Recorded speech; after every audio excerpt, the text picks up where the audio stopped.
Author Joseph Murphy சொன்ன வாழ்க்கையோட ரகசியத்தை தான் இந்த பதிவுல நம்ம பார்க்க போறோம். அவரோட லைஃப் எக்ஸ்பீரியன்ஸ் தான் ஆத்தர் சொல்றாரு. கொஞ்ச காலத்துக்கு முன்னாடி பசிபிக் ஐலாண்டுக்கு ஆத்தர் ஒரு ட்ரிப்புக்கு போயிருக்காரு. அங்க 100 வயசு இருக்க ஒரு மனுஷனை பாக்குறாரு. 100 வயசுனா தோலெல்லாம் சுருங்கி போய் நடக்க முடியாம கையில குச்சி வச்சுட்டு நடக்கிற மாதிரி இருப்பாருன்னு நினைக்க வேண்டாம். அவர் நல்ல ஆரோக்கியமா இருக்காரு. ஒரு டேபிள்ல உட்கார்ந்துருக்காரு. அவருக்கு முன்னாடி 2 பாக்கெட் சிகரெட் இருக்கு. தினமும் ராஜ விருந்து சாப்பிட்டுக்கிட்டு இருக்காரு. டெய்லியும் ஒரு கிளாஸ் ஆவது விஸ்கி அடிச்சா மட்டும்தான் அவருக்கு தூக்கமே வருமா. அந்த வயசுல கூட மனுஷன் ஒரு பொண்ணை லவ் பண்ணிட்டு இருந்தாரு. கேட்கவே ஆச்சரியமா இருக்குல்ல. ஆத்தர் அவர்கிட்ட போய், எப்படி இவ்வளவு நாள் நீங்க ஆரோக்கியமா இருக்கீங்க, அதுக்கு ஏதாவது சீக்ரெட் இருக்கா அப்படின்னு கேக்குறாரு. அதுக்கு அந்த மனுஷன் சொல்றாரு, வெறுப்பு இல்ல, வருத்தம் இல்ல, கோவம் இல்ல, யார் மேலயும் சந்தேகம் இல்ல, ஜஸ்ட் சிம்பிள் தான் அப்படின்னு சொல்றாரு. ஒவ்வொரு நாளும் காலையில அவர் எழுந்திருக்க கண்ணை ஓபன் பண்ணும்போது, இன்னொரு நாளை இந்த அழகான உலகத்துல நான் வாழ எனக்காக கடவுள் கொடுத்திருக்காரு, அவருக்கு ரொம்ப நன்றி, இப்படி சொல்லிதான் ஒவ்வொரு நாளையும் அவர் தொடங்குவாராம். அப்படி ஒவ்வொரு நாளுமே இந்த மாதிரி நன்றி உணர்வை வெளிப்படுத்துறதுக்கு கிட்டத்தட்ட 10-15 நிமிஷத்தை அவர் ஒதுக்கி இந்த மாதிரி அவர் இந்த பூமியில இருக்கிறதுக்கு ஹாப்பியா ஃபீல் பண்றேன்னு சொல்றாரு. அவர் வாழ்க்கையோட ரகசியத்தை கண்டுபிடிச்சிட்டாரு. அந்த ரகசியம் தான் அவரை இவ்ளோ நீண்ட காலம் வாழ வச்சிருக்கு. சீக்ரெட் ஆஃப் லைஃப் அப்படிங்கறது மகிழ்ச்சி அப்புறம் அமைதியான மனநிலை தான். இது நம்ம எல்லாரு கண்ணுக்குமே வெளிப்படையா தெரியக்கூடியது இல்ல. அதனாலதான் நம்ம ஏதோ ஒரு இன்ஸ்டாகிராம் வீடியோவோ இல்ல யாரோட வாட்ஸ்அப் ஸ்டேட்டஸையோ பார்த்து ஃபீல் பண்ணிக்கிட்டு இருக்கோம். நேஷனல் ஜியோகிராபிக் மேகசின் இது ஒரு வேர்ல்ட் வைட் மேகசின் உங்க எல்லாருக்குமே தெரியும். ஹார்வர்ட்ல வேலை பார்க்கக்கூடிய ஒரு ப்ரொஃபசர் அதுல ஒரு ஆர்டிக்கல் எழுதிருந்தாரு. அவர் ஒரு நியூட்ரிஷன் டாக்டரா இருந்திருக்காரு. அவர் ஒரு டைம் நேபாள் பக்கத்துல இருக்க ஹன்சா அப்படிங்கிற இடத்துக்கு போயிருக்காரு. ரஷ்யாவோட சவுத்துல அந்த பிளேஸ் இருக்கு. அவர் அங்க 110 வயசு, 150 வயசு, 170 வயசு இருக்கக்கூடிய மனிதர்களை பார்த்திருக்காரு. அவங்க எல்லாருமே நல்ல ஆரோக்கியமா இருக்காங்க. எல்லாரும் ஒன்னா உட்காந்து சந்தோஷமா பேசிட்டு ஓட்கா குடிச்சுக்கிட்டு இருக்காங்க. அவங்களோட டயட் சுத்தமா மத்த கண்ட்ரீஸ் மாதிரி இல்ல. எல்லாமே லாஸ்க்கு அப்பாற்பட்டதா இருக்கு. ஆனாலும் அவங்களால நீண்ட காலம் வாழ முடியுது. அது எப்படின்னு டாக்டர் யோசிக்கிறாரு. அவங்களோட கேலரி இன்டேக் கூட மத்த எல்லா கண்ட்ரீஸுக்கும் ஒத்து போற மாதிரியே இல்ல. அவர் ஒரு 135 ஏஜ் இருக்கக்கூடிய ஒரு லேடிய பத்தி கூட அந்த ஆர்டிகல்ல மென்ஷன் பண்ணிருந்தாரு. அவங்க டெய்லியுமே சிகரெட் அடிப்பாங்களா. டாக்டர் அவங்க கிட்ட ஒரு நாளைக்கு எவ்வளவு சிகரெட்ஸ் நீங்க பிடிப்பீங்கன்னு கேக்குறாரு. அதுக்கு அவங்க டெய்லியும் நான் 2 பாக்கெட் சிகரெட் பிடிப்பேன்னு சொல்றாங்க. அது மட்டும் இல்லாம அவங்களோட பிரேக்ஃபாஸ்டே வோட்கா தானா. ஒவ்வொரு மீல் எடுக்கும் போதும் ஒரு டம்ளராவது வைனை குடிச்சிருவாங்களாம். வைன் இல்லாம அவங்களுக்கு சாப்பாடே இறங்காதுன்னு சொல்றாங்க.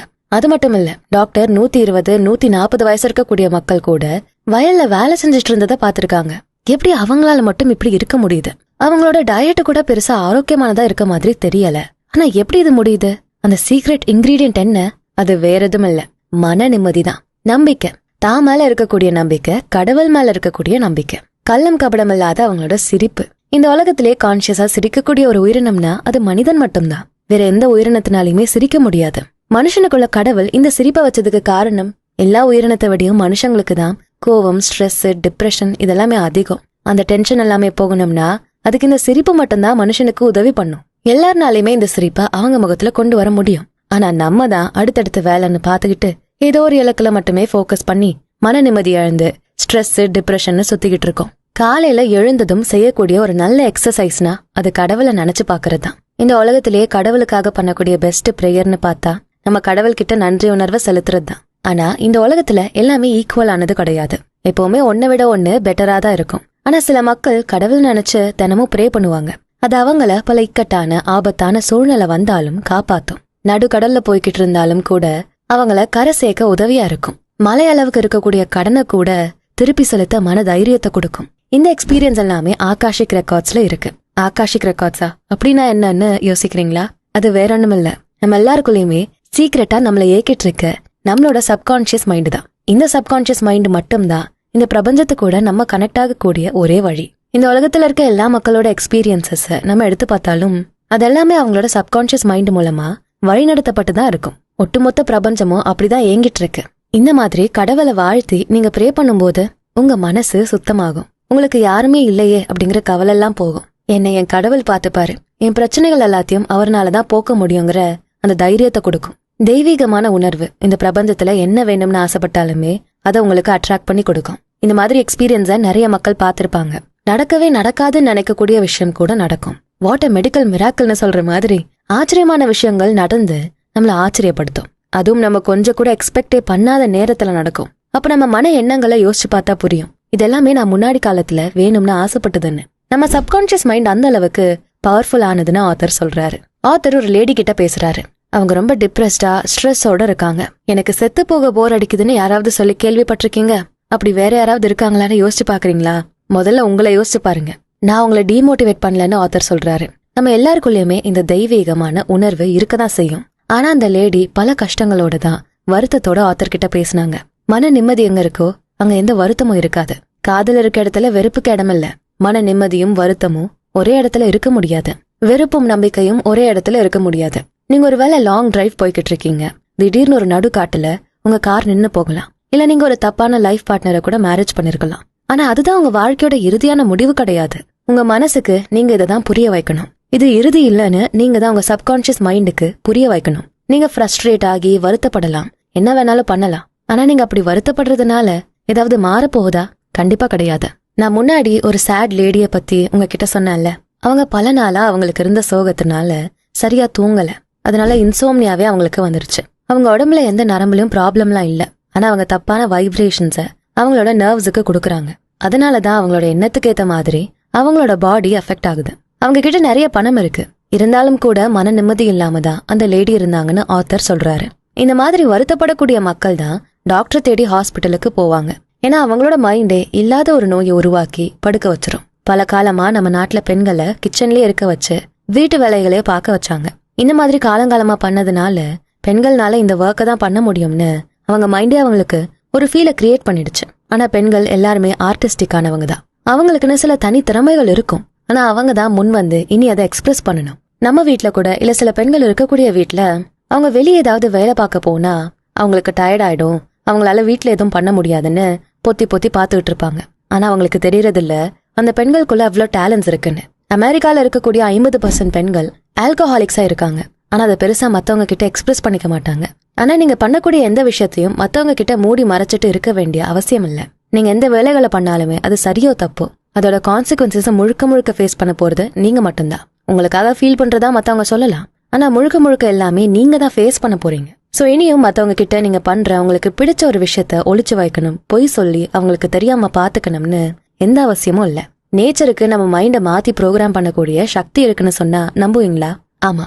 நீங்க தோல்வி அடைஞ்சு இந்த உலகமே உங்க எல்லா முயற்சியும் கண்டுக்காம நீ எல்லாம் எதுக்கு தேவையில்லாத விஷயத்த பண்றேன்னு சொல்லி உங்களை ஃபீல் பண்ண வச்சு உங்களை சோகமான பாதையில ஓட ஓட விரட்டினாலும் கூட அந்த டைம்ல நீங்க உங்களை சுத்தி இருக்கக்கூடிய இயற்கைய கொஞ்சம் நினைச்சு பார்த்தா போதும். உங்க வருத்தம் எல்லாம் காணாம போயிடும். அழகான இலைகள், காத்தடிச்சு உதிரக்கூடிய பூக்கள், மிதந்து இருக்கக்கூடிய மேகங்கள், இப்படி எல்லாமே உங்க லைஃப் இதோட முடியலன்னு உங்களுக்கு உணர்த்தும். உதிரக்கூடிய பூ நான் உதிர போறேன்னு நினைச்சு ஃபீல் பண்றது கிடையாது.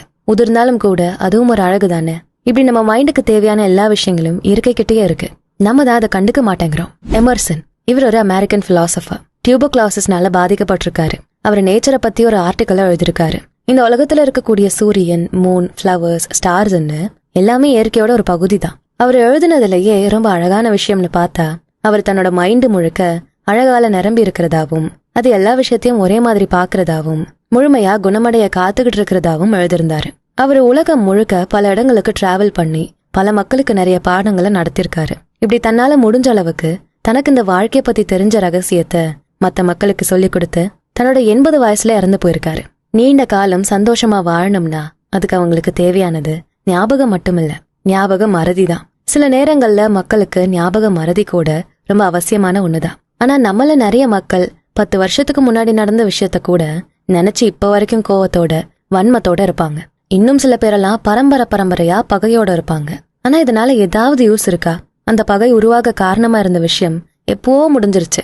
ஆனா நம்ம மைண்ட்ல அந்த விஷயத்த பத்தியே யோசிச்சு இன்னும் அதை முடிக்காம அதுல எக்ஸ்ட்ரா மசாலாவை சேர்த்து இன்னும் அதிகமா கோவப்பட்டு வெறுப்ப வெளிப்படுத்துறோம். இதனால நம்ம உடம்பு முழுக்க பேட் வைப்ரேஷன்ஸ் தான் சென்ட் ஆகும். சோ இதை அவாய்ட் பண்ணணும்னா நம்ம திருவள்ளுவர் சொன்ன மாதிரிதான், நன்றி மறப்பது நன்றென்று, நன்றல்லது அன்றே மறப்பது நன்றுன்னு. நமக்கு மத்தவங்க செய்யக்கூடிய நல்ல விஷயங்களை நம்ம எந்த காலங்கள வேணாலும் அதிகமா ஞாபகம் வச்சுக்கலாம். அதை நினைச்சு பார்க்கும்போது நமக்கு சந்தோஷம் தான் கொடுக்கும். ஆனா அதுவே கெட்ட விஷயங்களை யோசிக்கும் போது நமக்கு அது இன்னும் அதிகமான சோகத்தை கொடுக்கும். சின்ன வயசுல நம்ம ஸ்கூல் படிக்கிறப்ப நம்ம பக்கத்துல இருக்க ஃப்ரெண்டு பென்சில் கேட்டா அப்ப கொடுத்திருக்க மாட்டான். அதை நினைச்சு இப்ப வரைக்கும் அவங்க கூட பேசாமலாம் இருப்போம். ஆனா இந்த மாதிரி எல்லாம் இருக்கணும்னே இல்ல. மத்தவங்க செய்யக்கூடிய விஷயம் உங்களுக்கு பிடிக்கலன்னா அவங்கள மன்னிச்சிருங்க. தப்பு பண்றவன் மனுஷன், அதை மன்னிக்கிறவன் பெரிய மனுஷன்னு சொல்லுவாங்க. நீங்க பெரிய மனசு பண்ணி உங்களுக்கு பிடிக்காத மக்கள் செஞ்ச விஷயத்த மறந்துடுங்க. மறக்கிறதுனால நீங்க அவங்களுக்கு பாவம் பாக்குறீங்கன்னு அர்த்தம் இல்ல. இதனால உங்களுக்கும் உங்க மைண்டுக்கும் தான் நல்லது. சோ இனியும் உங்களுக்கு பிடிக்காத மாதிரி மத்தவங்க ஏதாவது பண்ணா அதை யோசிச்சுட்டு இருக்காம மன்னிச்சிருங்க. மன்னிப்போம், மறப்போம். இது வெறும் ஆட்டோக்கு பின்னாடி எழுதக்கூடிய விஷயம் மட்டும் இல்ல, நம்ம எல்லாருமே நம்ம லைஃப்ல கடைபிடிக்க வேண்டியது. இன்னும் நம்ம நாட்டுல கடவுள் பெயரை வச்சு சாதி மதம்னு போராட்டங்கள் சண்டைகள் நடக்கும். ஆனா மக்கள் எல்லாருமே ஒரு விஷயத்த ஞாபகம் வச்சுக்கணும், நம்ம எல்லாருக்கும் மேல இருக்க கடவுள் ஒருத்தர் தான். ஜஸ்ட் கொஞ்சம் யோசிச்சு பார்த்தாலே போதும், நம்மளை காப்பாத்தக்கூடிய கடவுளுக்கு நம்ம சண்டை போடுறது நல்லதான்னு. சோ ஒரு மனுஷன் வாழ்க்கையோட ரகசியத்தை புரிஞ்சுக்கிட்டா அவனால நீண்ட காலம் வாழ முடியும், அதுவும் ரொம்ப சந்தோஷமாவே வாழ முடியும்னு ஆத்தர்